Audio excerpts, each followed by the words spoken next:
அனைவருக்கும் வணக்கம். Welcome to TNPSC TNUSRB preparation. நம்ம இன்றைக்கி பார்த்திங்க அப்படின்னா இந்த வீடியோவில் தமிழ் தகுதித்தாளுக்கான முக்கியமான ஒரு 50 கேள்விகள் பார்க்க போகிறோம். இது பார்த்திங்க அப்படின்னா 7ஆம் வகுப்புலேருந்து நம்ம பார்க்க போகிறோம். ஆல்ரெடி பார்த்திங்க அப்படின்னா கிட்டத்தட்ட ஒரு 400 கொஸ்டின் கொடுத்தாச்சு. 6லேருந்து நம்மளுக்கு வந்து 10 வரைக்கும் பார்க்குறோம். ஓகேவா, தமிழ் தகுதித்தாளுக்கு அந்த வகையில் நீங்கள் வந்து பார்த்திங்கன்னா 7ஆம் வகுப்பில் ஒரு 50 கொஸ்டின் பார்க்கலாம். வாங்க நம்ம வீடியோக்குள்ள போயிடலாம் டேரெக்டாக. அதுக்கு முன்னாடி நம்ம சேனலை சப்ஸ்கிரைப் பண்ணாதான் சப்ஸ்கிரைப் பண்ணிக்கோங்க. நம்ம இன்ஸ்டா பேஜ் ஃபாலோ பண்ணால் ஃபாலோ பண்ணிக்கோங்க. இதுக்கான பிடிஎஃப் வேணுங்கிறவங்க நம்மளோட டெலிகிராம் சேனல் ஜாயின் பண்ணிக்கோங்க. அதில் வந்து வீடியோ முடிஞ்சதும் அப்லோட் பண்ணுறேன். ஸோ வாங்க நம்ம 401 பார்க்கணும். ஓகே, ஸோ 401 400 வரைக்கும் நம்ம டிக் போட்டு வச்சுருக்கிறோம். ஸோ 401 பார்க்கலாம். 401வது கேள்வி, குற்றியல் லுகரம் வரும் இடங்கள் 2. அடுத்த கொஸ்டின் 402, தற்போது உரைநடை வழக்கில் இல்லாமல் இலக்கியங்களில் மட்டுமே உள்ளது எதுன்னு பார்த்தீங்கன்னா குற்றியல் லிகரம். ஸோ குற்றியல் லிகரம், குற்றியல் லிகரம், அடுத்து பார்த்திங்கன்னா முற்றியல் லிகரம், இந்த 3 நம்ம பார்த்தோம். அந்த வகையில் பார்த்திங்க அப்படின்னா அந்த குற்றியல் லிகரம் அப்படிங்கிறது பார்த்திங்கன்னா இலக்கியங்கள் மட்டும்தான் இருக்குது. ஸோ தற்போது உரைநடை வழக்கில் இல்லை. குறுக்கங்களின் வகைகள் எத்தனை? 4. இனக்குறுக்கம், ஐகார குறுக்கம், அவகார குறுக்கம், மகர குறுக்கம், ஆயுத குறுக்கம் அப்படி தான். ஸோ 4 அப்படிங்கிறது சொல்லியிருப்பாங்க. ஐகாரம் சொற்களின் முதலில் வரும்போது பெரும் மாத்திரை அளவு என்ன? ஸோ ஐகாரம் அப்படிங்கிறது அந்த ஐ அப்படிங்கிற எழுத்து பார்த்திங்கன்னா முன்னாடி வரக்கூடியது, அதாவது முதல்ல வரும்போது என்ன சொல்லலாம், 50 அப்படிங்கிறது பார்த்திங்கன்னா முன்னாடி வரும். ஓகேவா, ஸோ அப்போ பார்த்திங்க அப்படின்னா அது வந்து 1.5 மாத்திரையாக நமக்கு வந்து ஒலிக்கும். கிட்டத்தட்ட 1.5 மாத்திரையாக ஒலிக்கும். அடுத்து ஐகாரம் சொற்களின் இடையிலும் அடுத்த கடையின் அல்லது இறுதியிலும் வரும்போது பெரும் மாத்திரை அளவு பார்த்திங்கன்னா 1. ஸோ அதாவது ஐ அப்படிங்கிறது பார்த்திங்க அப்படின்னா என்னது, நம்மளுக்கு நெடில் எழுத்து அப்படி தான். ஸோ நெடில் அப்படிங்கிறது பார்த்திங்க அப்படின்னா 2 மாத்திரை அளவில் வரைக்கக்கூடியதனால் இந்த ஐகார குறுக்கத்தில் இடம்பெறும் சொற்களை பார்த்திங்க அப்படின்னா அது வந்து ஒரு அரை மாத்திரையாக குறைந்து ஒலிக்கும். அதனால தான் அது ஐகார குறுக்கம் என்று அழைக்கிறோம். ஸோ அந்த வகையில் முதல்ல வரும்போது பார்த்திங்க அப்படின்னா 1.5 மாத்திரையாகவும், அடுத்து பார்த்திங்க அப்படின்னா சொல்லுக்கு இறுதியிலும் இடையிலும் வரும்போது பார்த்திங்க அப்படின்னா, ஸோ அதாவது கடைசிலையும் நடுவில் எதுவும் ஒரு வார்த்தை வந்து 50 அப்படிங்கிறது முதல்ல வரக்கூடியது, திண்ணை லாஸ்ட்டு வரும். ஓகே, அந்த மாதிரி சொற்கள் வரும்போது அது வந்து 1 மாத்திரையாகவும் பார்த்திங்க அப்படின்னா குறைந்து ஒலிக்கும். அதை தான் அந்த இடத்துல மென்ஷன் பண்ணியிருக்காங்க, வேறு ஒன்றும் இல்லை. அடுத்த கொஸ்டின், சொல்லின் இடையிலும் கடையிலும் வராத குறுக்கம் பார்த்திங்க அப்படின்னா அவுகார குறுக்கம். சொல்லின் இடையிலும் வராது, இறுதியிலும் வராத குறுக்கமென குறுக்கம் அவுகார குறுக்கம். 407, மகர குறுக்கம் மாத்திரை அளவு 1/4 மாத்திரை தான் வரும். ஓகேவா, ஸோ 1/4 மாத்திரையாக குறைந்து உழைக்கும். ஸோ அப்படிங்கிறது பார்த்திங்க அப்படின்னா ஒரு குறில் எழுத்து, அது பார்த்திங்க அப்படின்னா 1 மாத்திரை அளவில் ஒலிக்கும். ஆனால் அது இந்த மகர குறுத்து இடம்பெறும் பார்த்திங்கன்னா அது வந்து அரை மாத்திரையாக குறைந்து ஒலிக்கும். 1/4 மாத்திரையாக குறைந்து ஒலிக்கும்.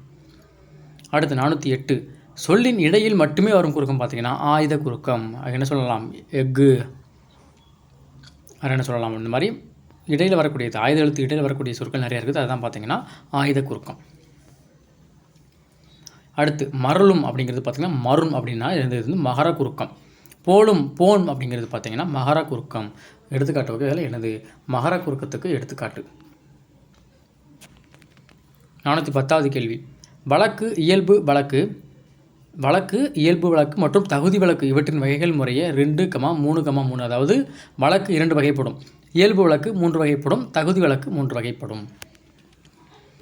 இலக்கண முறைப்படி அமையாவிடினும் இலக்கண உடையவே போலவே ஏற்றுக்கொள்ளப்படுபவை பார்த்திங்க அப்படின்னா இலக்கண போலி. சொற்களின் முன் பின் பகுதிகள் இடமாறி பொருள் கொள்ளுமாறு வருவது பார்த்திங்கன்னா இலக்கண போலி. சொற்களின் முன்பின் பகுதிகள் இடமாற்றி பொருள் கொள்ளுமாறு வருவது இலக்கண போலி. 3 திருப்பு இருக்குது. அடுத்த கொஸ்டின்,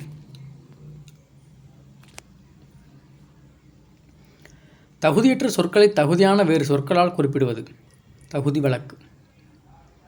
நாகரிகம் கருதி மறைமுகமாக குறிப்பிடுதல் பார்த்திங்கன்னா இடக்கரடக்கல் அப்படிங்கன்னு சொல்லுவாங்க. மங்களமற்ற சொற்களை மாற்றி மங்களமாக சொற்களை குறிப்பிடுதல் பார்த்திங்க அப்படின்னா மங்களம். கீழ்காண்பவற்றுள் இலக்கண போலி அல்லாதது எது? இடக்கரடக்கல், மருவு, மங்களம், வாசல். வாசல் அப்படிங்கிறது சரியான ஆன்சர். மருவு அல்லாத ஒன்று எதுன்னு பார்த்தீங்கன்னா 3.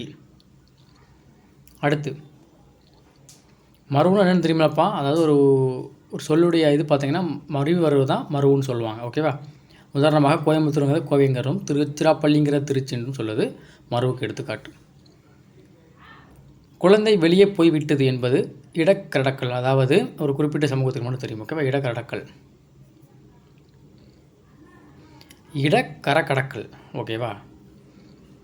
கீழ் காண்பவைகளில் மங்களம் அல்லாதது எதுன்னு பார்த்தீங்கன்னா, திருமுகம் மங்களமானது, வெள்ளாடு துஞ்சினார் அப்படிங்கிறது பார்த்திங்கன்னா மங்களமான ஒன்று, சுடுகாடு அப்படிங்கிறது பார்த்திங்கன்னா மங்களம் இல்லாத ஒன்று. ஆப்ஷன் இ. 421 பரி எனில் என்பவை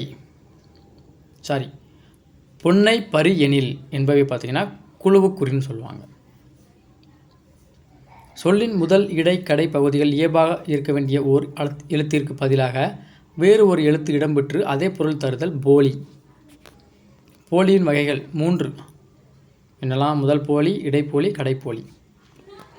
ஒரு சொல்லின் இயல்பாக அமைந்த எழுத்துக்களுக்கு பதிலாக எழுத்துக்கள் அனைத்தும் வேறுபட்டாலும் பொருள் மாறாமல் இருப்பது முற்றுப்போலி. 425களை பொறுத்துக. முதற் போலிக்கு எடுத்துக்காட்டுன்னு கேட்குறாங்க. என்னது?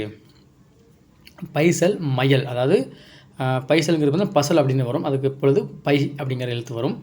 மயல் அதுக்கு பொறுத்துக்கினா மை அப்படிங்கிற இந்த எழுத்து வந்திருக்கும். இது பார்த்திங்கன்னா முதல் போலிக்கு எடுத்துக்காட்டு. இடைப்போலி அப்படின்னா அமைச்சு அப்படிங்கிறது பார்த்திங்கன்னா அமைச்சு அப்படின்னு வந்திருக்கும். இளஞ்சி அப்படிங்கிறது பார்த்திங்கன்னா இளைஞ்சி அப்படிங்கிற பேரில் மாதிரி வந்திருக்கும். ஸோ அது வந்து இடைப்போலிக்கு எடுத்துக்காட்டு. கடைப்போலிக்கு எடுத்துக்காட்டு பார்த்திங்கன்னா நிலம், அதுக்கு பொழுதாக இன்னும். சாம்பார், சாம்பான் அப்படிங்கிற பேருக்கு இரு அப்படிங்கிறது வந்திருக்கும். அது பார்த்திங்கன்னா கடைப்போலியாகும் அர்த்தப்படுகிறது. முற்றுப்போலினா 3 எழுத்துக்கள் மாறிடும். 5 அதுக்கு பதிலாக 5 அப்படிங்கிற இதில் 3 எழுத்துக்களும் மாறி வரும். ஆனால் பொருள் ஒன்று தான். ஓகேவா? 5 நம்ம பேச்சு வழக்கில் சொல்லக்கூடியது 5னாலும் ஒன்று தான். அடுத்து 426வது கேள்வி. இலக்கண முறைப்படி சொற்களின் வகைகள் 4.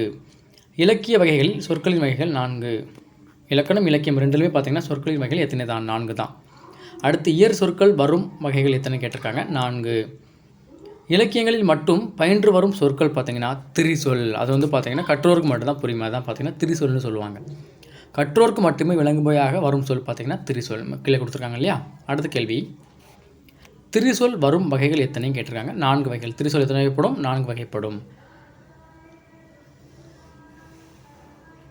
அடுத்து பல பொருள் குறித்த ஒரு திரிசொல் இதழ். ஸோ இதழ் அப்படிங்கிறது பார்த்திங்கன்னா நம்ம 4 இதழையும் குறிக்கும். அடுத்து பார்த்திங்கன்னா நம்ம என்ன சொல்லலாம்? பூவின் இதழ். அடுத்து பார்த்திங்க அப்படின்னா மனிதனுடைய உதடையும் இதழ்னு சொல்லுவாங்க. அந்த மாதிரி நிறைய இருக்கும். ஓகே, ஒரு சொல் குறித்த ஒரு திரிசொல். அடுத்து திசை சொற்கள் எத்தனை வகைப்பட பார்த்தீங்கன்னா திசை சொற்கள்லாம் 2 கொடுத்துருக்கேன். என்னெல்லாம்? கேணி, பெற்றம். இது திசை சொல்லலாம் ஒன்று. வடமொழி சொற்கள் தான் பார்த்தீங்கன்னா திசை சொல் சொல்லுவாங்க. அடுத்து வட சொற்களின் வகைகள் 2. வடமொழியில் இருப்பது போன்றே தமிழில் எழுதுவது தற்சமம். அதாவது வடமொழியில் ஒரு பொருள் இருக்குன்னு வச்சுக்கோங்களேன். இப்போ உதாரணமாக கொடுத்துருக்காங்க. ஸோ ரத்தம் அப்படிங்கிறது பார்த்திங்கன்னா ஒரு வடமொழி சொல்லு தான். அதை நம்ம அப்படியே எழுதுறோம் இல்லையா?